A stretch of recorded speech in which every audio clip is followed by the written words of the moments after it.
Chapter 5. Expressions from Beginners. Hundreds of persons have realized that visualizing is an Aladdin's lamp to him with a mighty will. General Foch says that his feelings were so outraged during the Franco-Prussian War in 1870 that he visualized himself leading a French army against the Germans to victory. He said he made his picture, smoked his pipe, and waited. This is one result of visualizing we are all familiar with. A famous actress wrote a long article in one of the leading Sunday papers last winter, describing how she rid herself of excessive body fat and weight by seeing her figure constantly as she wished it to be. A very interesting letter came to me from a doctor's wife while I was lecturing in New York. She began with the hope that I would never discontinue my lectures on visualization, making humanity realize the wonderful fact that they possess the method of liberation within themselves. Relating her own experience, she said that she had been born on the east side of New York in the poorest quarter. From earliest girlhood she had cherished a dream of marrying a physician some day. This dream gradually formed a stationary mental picture. The first position she obtained was in the capacity of a nursemaid in a physician's family. Leaving this place, she entered the family of another doctor. The wife of her employer died, and in time the doctor married her, the result of her long-pictured yearning. After that, both she and her husband conceived the idea of owning a fruit farm in the South. They formed a mental picture of the idea and put their faith in its eventual fulfilment. The letter she sent me came from their fruit farm in the South. It was while at the farm that the doctor's wife wrote me. Her second mental picture had seen the light of materialization. Many letters of a similar nature come to me every day. The following is a case that was printed in the New York Herald last May.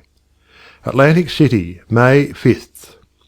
She was an old woman, and when she was arraigned before Judge Clarence Goldenberg in the police court today, she was so weak and tired she could hardly stand. The judge asked the court attendant what she was charged with. "Stealing a bottle of milk, Your Honour," repeated the officer. "She took it from the doorstep of a downtown cottage before daybreak this morning." "Why did you do that?" Judge Goldenberg asked her. "I was hungry," the old woman said. "I didn't have a cent in the world, and no way to get anything to eat except to steal it. I did not think anyone would mind if I took a bottle of milk." "What's your name?" asked the judge. "Weinberg," said the old woman. "Elizabeth Weinberg." Judge Goldenberg asked her a few questions about herself. Then he said, "Well, you're not very wealthy now, but you're no longer poor. I've been searching for you for months. I've got $500 belonging to you from the estate of a relative. I'm the executor of the estate." Judge Goldenberg paid the woman's fine out of his own pocket, and then escorted her into his office, where he turned the legacy over to her and sent a policeman out to find her a lodging place. I learned later that this little woman had been desiring and mentally picturing $500, while all the time ignorant of how it could possibly come to her, but she kept her vision and strengthened it with her faith. In the recent edition of Good Housekeeping there was an article by Addington Bruce entitled "Stiffening Your Mental Backbone." It is very instructive and would benefit anyone to read it. He says, in part, "Form the habit of devoting a few moments every day to thinking about your work in a large, broad, imaginative way, as a vital necessity to yourself and a useful service to society."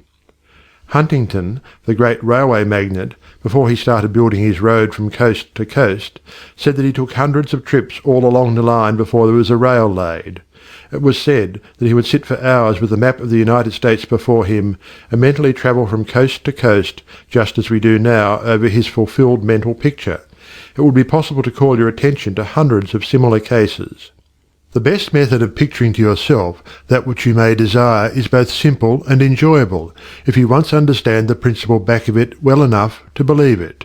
First, and above everything else, be sure of what it is you really want. Then specialize your desire along these lines. End of chapter 5.